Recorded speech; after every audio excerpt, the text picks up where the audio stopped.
When people think of cancer, they think of everything that's bad about it, of the endless chemotherapy treatments, hair loss, and throwing up every second of the day. What most people don't realize is that cancer changes your life for the better. Sasha Edwards was the epitome of a normal 13-year-old teenager, but a few years ago, Sasha's fate changed. She was diagnosed with leukemia back in November 2008, and that was right before or right after she got her point shoes. She was really looking forward to going on point, and she got sick and she had to forego that for a while. Nothing in the English language redefines a child's life like the 6-letter word cancer, specifically acute lymphoblastic leukemia, also known as ALL. It's basically a blood cancer of the white blood cells. For some reason her body produced a white blood cell that was malformed. It was cancerous and it kept reproducing and reproducing. It was just weird because I never really knew anyone that had it, and I always just like, oh, it won't happen to me. Like, there's no chance of it ever happening to me. And I always saw like commercials for St. Jude's with like the sick kids with like no hair and stuff. I'm like, oh, like I didn't actually connect that kids actually have to go through that until I actually had it, and I was like, wow, this is really happening. I cannot understand why the children, why not us older people? I mean, I did ask myself that even with Sasha. Why pick on her? Why not me? I'm old, I've lived. But Sasha hasn't. And it was very hard. First thing out of Sasha's mouth was, I'm going to beat this.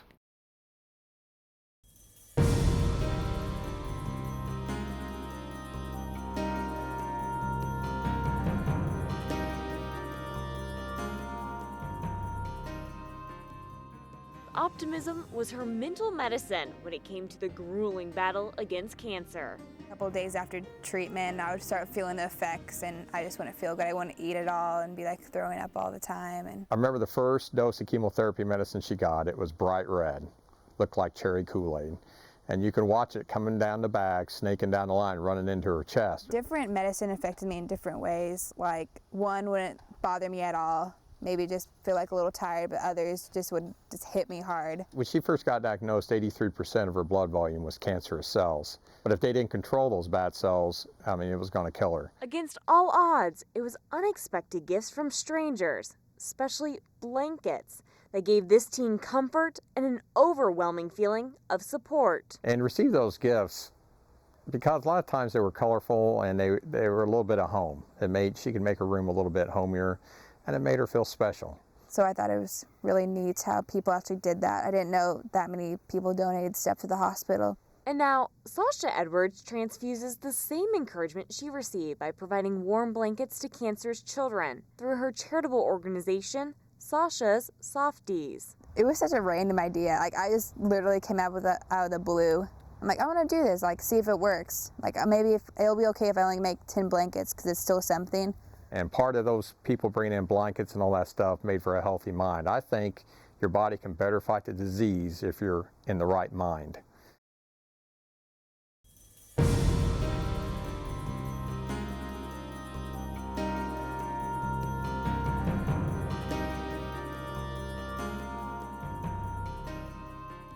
Like my dad said, you need a healthy mind to have a healthy body. So if you're thinking down and think you're going to die, it's going to be a lot harder fight. It's been a tireless journey for Sasha Edwards. But it's not this teen's fight to defeat her own disease.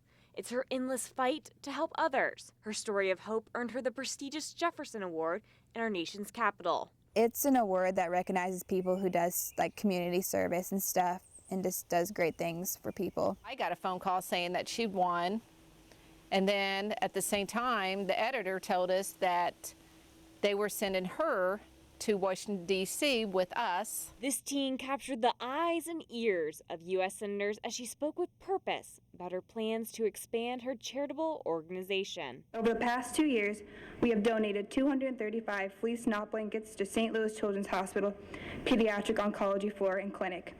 Even though I am in remission, I plan on continuing these efforts far beyond the point in time when I'm considered cured. 5-year clock starting March of last year.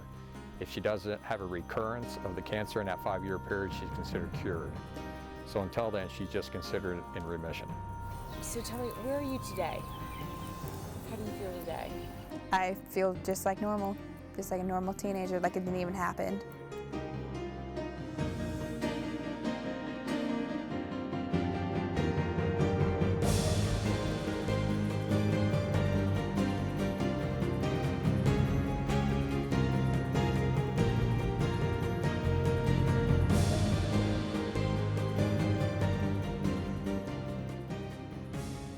Okay. That wherever you are in life right now, you're gonna do great, and I know that we're still best friends in 5 years, definitely. I hope that we are at Eastern together and that we stick together all through college, and that even if we leave college that we'll still find time for each other. 5 years from now, I tell you that I love you just as much as I did the first time I met you. I'm amazed that you're still here and definitely thankful for it. I love you to death, and I want some grandkids sometime in the near future. I'm proud of everything you've done. I'm proud of how you fought and beat the disease that threatened your life. I love you dearly, but don't quit.